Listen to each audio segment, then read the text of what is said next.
What's up, guys? This is my 2020 Warlock, Ram 1500 Classic Warlock, and I'm going to be giving a 30,000 mile review, and I'll give another one maybe at 60 or 70,000.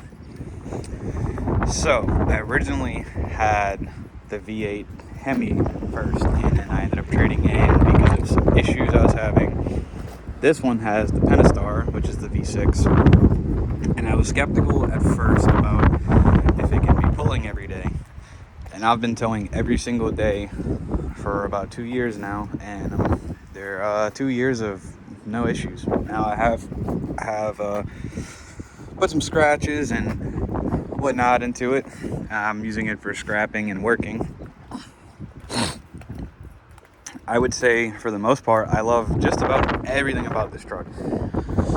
Now, I guess let's start with the bad. So the bad would be this bumper and grill combination looks really cool, but it damages very easily. If you can see that on video, these scratches all over, just hundreds of scratches. These is literally from driving through a wooded area.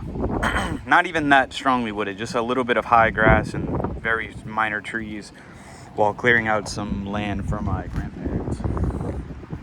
So I'm actually looking to pull the bumper grill and rear bumper off and use bed liner. And I did upgrade the tires. I got some Mickey Thompson Baja ATZ 20s. So one thing would definitely be that the bumpers get scratched really easily. And I feel like every Ram I've ever seen has this dent here, or a dent here, or here, or here. Well, I painted over this. I actually spray painted this. You can't really, it's all dirty right now. But there's tons of scratches all over this that'll I'll have to end up touching up as well. And number 3, your typical, every Ram owner can relate.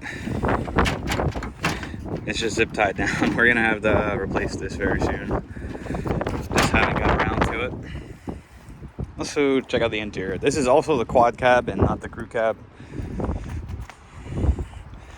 It did not come with the 8.4 U-Connect, which my first truck had, but oh well. I'm gonna end up most likely going with the Tesla screen that goes all the way down to here.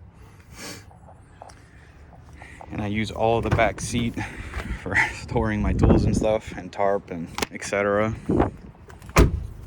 Comfortability wise, I would say it's a fairly comfortable truck.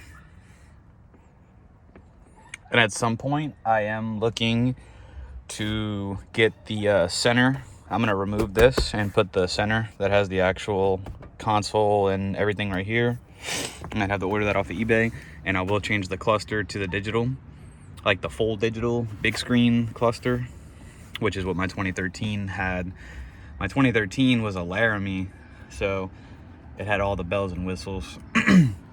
Something really cool that I enjoyed about owning a Ram is this little light that comes on when you're driving at night, and it points down to like your cup holders. It keeps like a nice slightly tiny bit lit area in here while you're driving at night. And I do have the upper glove box, which some don't. They well, I guess only if it's the tradesman package you'll get like the hollow right here, which is kind of whack. Who wants that? I did actually almost end up getting a tradesman too, which is the crazy part. And long story short, I came from a Ford and I really wanted an F-150, and this was a couple years ago. And when I drove the 2013, I was like, damn, these things are kind of nice. But definitely a good looking truck, especially for what I use it for, just being a work truck. I would also say fuel mileage is great. While pulling the trailer with cruise control on the highway, I get sometimes an average like 23, 24 miles per gallon. And it did not come with a tow package. I had to put that on myself.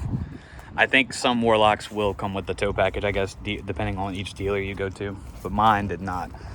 So I had to order mine off of Amazon, and that thing's holding up. That was a cheap one. I'm surprised. But once I see how like the bolt is pretty much rusted in and there's no way it can come off, I'm like, all right, well, we'll just stick with it. And this is the 8-foot bed. My first Ram was the crew cab, but it had the 6-foot bed, so it was like literally like the bed was like here, and it was pretty small. When it came far as loading up like four-wheelers and stuff, they didn't really fit too well. But on this one, definitely can say I get a good bit of storage space when I'm loading things up. I haven't noticed any issues whatsoever, performance-wise. I know the radiator fan gets really, really loud. Sounds like a jet engine about to take off at times, but I think that's a typical Ram thing as well. Well, thanks for watching my review. Sorry I don't have more to say, but I will be continuing to use it for hauling and pulling trailers. So we'll see how that goes on the upcoming update in maybe a year or so. Maybe less than that.